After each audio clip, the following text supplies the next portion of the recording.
And today on Coffee and Conversation with your girl, Shakenya. When you get a minute, go to that YouTube channel, Shakenya, and hit subscribe. Look at some of the videos. And if you see any of them that you like, just hit share, please and thank you. I'm moving kind of fast today, y'all. I'm running a little bit behind schedule. You know I'm working on time management, so that's not good. But I overbooked myself today. Yep, I'm dressed. You know I got that clean at 1 o'clock at the bar, but my residential clean is normally on Tuesday. But they've been out of town, so now they back, so they need me today. I can't turn down no money, so I got to make it happen. So that means I got to clean the residential house and then hit the cigar bar. So I'm going to make it do what it do. So I'm going to be real fast, y'all, real quick, because I should have been there 10 minutes ago. I know. So y'all, we've been talking about plan A, plan B. I want to show y'all how the manipulation tips could possibly be used to take down my plan A and have me to resort to a plan B, right? So we're already looking at the psychological damage that these manipulation tips has caused since your 9th grade year until now. Now you're looking at your baby, now you're starting to notice certain things, and now you're starting to realize that it might be some of the things that you've been doing to cause the baby to act the way that they've been acting. So we've been focusing on the manipulation tips used between parents that have not healed, parents that have not gotten over the relationship, parents that have not gotten over you, and parents that have not moved on. So the manipulation tips that they use and the seeds that they plant are detrimental to the relationship that you have with your child. So that's what we're focusing on right now. So for me to have a plan A in place and a system fully working with my own children, that was a foolproof plan. Like nothing should have happened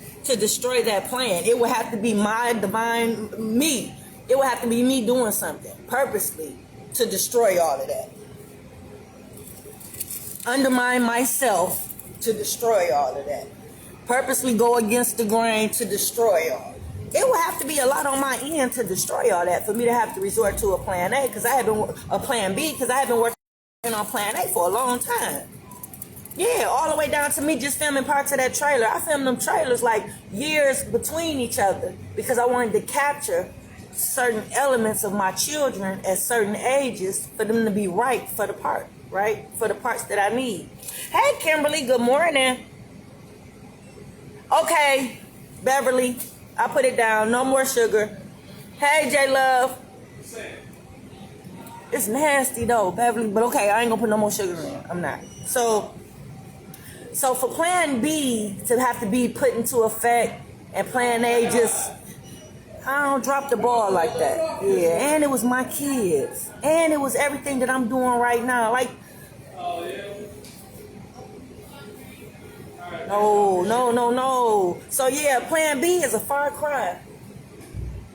I'm sorry, but he was fine as hell. Fix it, Jesus. This is a Christian show. He was a police officer. Our DPD officers, I don't know about you, but they must got a new criteria for how they hire people. Because all the officers that I see, they either look good, very attractive, or they built. They built. They look like they built. You know, so yeah, he was handsome. So okay, for all y'all that, okay, damn, I lost my. Yeah, so it was foolproof. The ground, we start from the ground, we keep building. I had a good team with my children. My children are good workers, right? For y'all that follow me, y'all see me change hats throughout the day, right? So I don't know how many videos you've seen of me, but yeah, I change throughout the day. When I decide to let you see what I do, yesterday you seen me start my morning off fixing the ceiling, right? Then you seen me lay a floor. Right? I only did half the floor, but you seen me do it, right? And then you seen me go clean my 2 buildings, right? That was a typical day for me, right? So just imagine my children have seen that their whole life. So they emulate me. So my children work just as hard as me. All my children have at least 3 talents that they can build upon and spawn upon and make a business out of if they wanted to, right? So fix it, Jesus. Fix it. So this is how I've been most of my life. Right, so for them to witness that and see that, my children know how to multitask as a result of, right? Fix it, Jesus.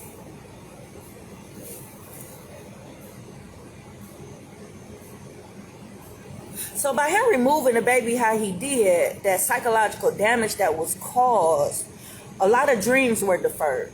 Yeah, I wasn't the only one waiting on that plan A to kick in and get into effect, right? Like, I was happy that I was just not starting to see a profit from the cleaning company. So that was reassuring me that what I did was right and that we were on our way, right? So for all that to be just trashed, right? You got to imagine how much was being done behind my back for me, for it to happen, right? So dreams were deferred from this little stunt, right? Relationships and bonds were destroyed, meaning siblings don't even talk for years, right? Because see, that's what happens when you bust a family up like that and you take a child out.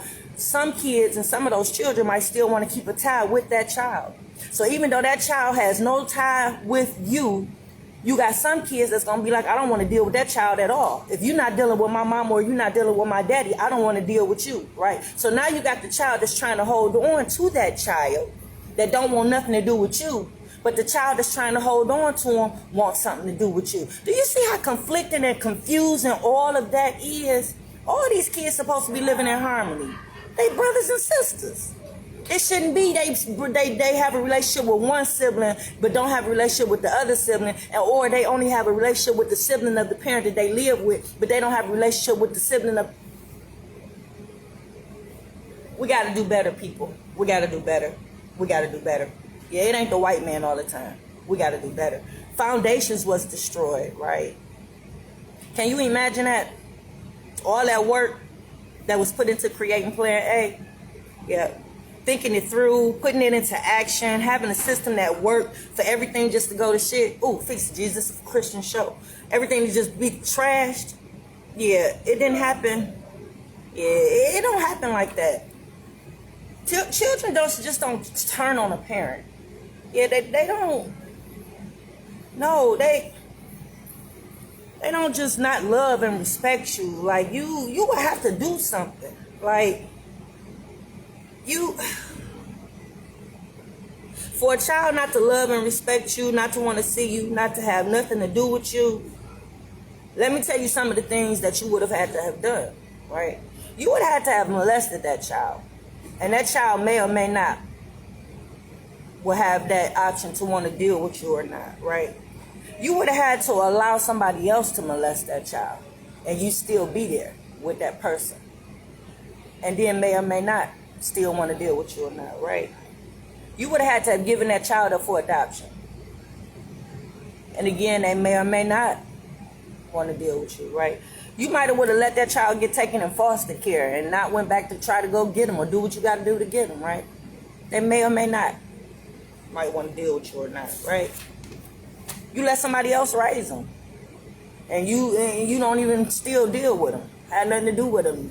Don't do nothing to help. Yeah, they may or may not want to deal with you. If you abused drugs or alcohol and wasn't able to take care of them and provide food, clothing, and shelter, right? They was living in squabble. They was, poverty, damn near, right? They may or may not. Yep. And I say maybe or may not because if they was raised and didn't just grow up, but if they was raised with morals and values and they had God in their life, they was raised to love and respect you no matter what. They was raised to forgive you no matter what, right? So it's people that have done these things that I have serviced that has a relationship with their children to this day, right? So technically, this is the mindset that someone will have, a child, anybody. If you do these things to me, you are a bad person. I shouldn't have to live with you and be able. Yeah, that's the thought process. That's the normal thought process, right? So those feelings, or possibly being mad and angry, possibly not wanting to forgive, those are natural feelings that you will have for somebody who's done these things to you, right? So. Fix it, Jesus. Fix it. Fix it. Fix it. So yeah, you're taught that. Fix it, Jesus. So for me to be a mother that has done none of these things, Got up every morning. If I didn't cook breakfast, breakfast was provided or they got to school early enough to eat breakfast, right? Pick them up from school every day, take them to practice, drop them off, pick them up if they have practice, or if they was with me in any project that I had going on, meaning if I was cleaning, if I was painting, if I was setting up something for the youth program, anything that I was doing, the radio show, yeah, they were involved. If I was filming for my book, Dysfunctional Family Knot, make sure you get you a copy, Amazon, or you can get it from lulupublishing.com. So we was always active doing stuff, right? And then at night I cooked dinner every night, right? So this was every day. And then Friday I dropped off at her dad's house. And then I picked her up either Sunday night or Monday from school, and then we do it all over again. Now this is a routine every day. This is a system that put in place every day. This is what we did every day, right? She shouldn't have those feelings for me. She shouldn't have the same feelings that you would have for a parent who's done all these things. So the damage is there, right? So for her to have that, something had to be done for the damage to be there, right? Because that's an adverse effect. She's supposed to have love and admiration for me. For a parent that does all that for you, yeah, because when I picked them up, either I had snacks in the car or I had a couple dollars to stop and get some zoom zooms and wham whams, right? So fix it, Jesus, fix it. So you got to make that make sense to a child, right? So we did stuff when I had extra money. I did everything you did. Let's just say that. Now, let's just say I did everything you did as a parent. And let's say you did something that made your child mad. You said no to this and said no to that. What if your child went back to the other parent every time you said no and built it up to where you just not doing what you're supposed to do, you were mad, and instead of that parent coming to talk to you about it, they devise a plan with the child to get you away, get the child away from you. So they behind your back planning to get the child away from you, just the child and the parent, and ain't nobody came to you and told you nothing. Just imagine that. Yeah, so yeah, that's where I'm at, first of all. So I'm gonna put you there. But yeah, so by him only having her, she only, in my situation, she only being the only child for a long period of time. I'm gonna throw another term out there for y'all. Single child syndrome, one only child syndrome, right? Now that's technically a term, but for this coffee conversation, I'm gonna use it in the sense of that parent never acknowledging the fact that the child has other siblings in the other house. You have to respect the dynamics of the other parent's household. So if it's a situation where this child is the only child of this one parent and y'all break up, you have to acknowledge the other children that are left behind in the other house that are siblings to that child. Example, when my grandchildren come over, their siblings come over too sometimes. Their siblings stay the night. Sometimes when I buy gifts for my grandchildren, I buy gifts for the siblings that's in the house as well, because they're siblings, right? So same here. When my kids were growing up, my oldest daughter, her brother, by her dad had another son. He's welcome to my house anytime. He stayed the night over my house, even as an adult. When he was a kid, he was welcome at my house, and now even as an adult, he's welcome over my house. He stayed the night over there. He's eating over my house. So I believe in treating everybody as family. That's how I was raised, right? So, fix it, Jesus. We're looking at psychological damage.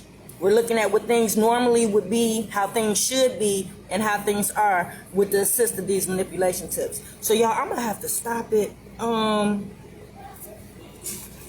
shit, I'm almost finished, y'all. Household, respect them. Like, one day she told me, just because my grandma and my daddy do what they do for me, that don't mean you slip on your responsibilities as a parent.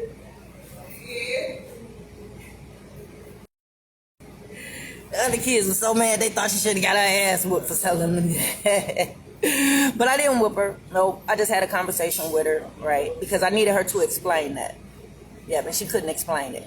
So the fact that she couldn't explain it or articulate what that meant, that let me know that she either heard somebody else talking about me, or they was talking about me to her and she couldn't understand what was being said. But for her to make that statement, somebody said that to her. Why would somebody say that though?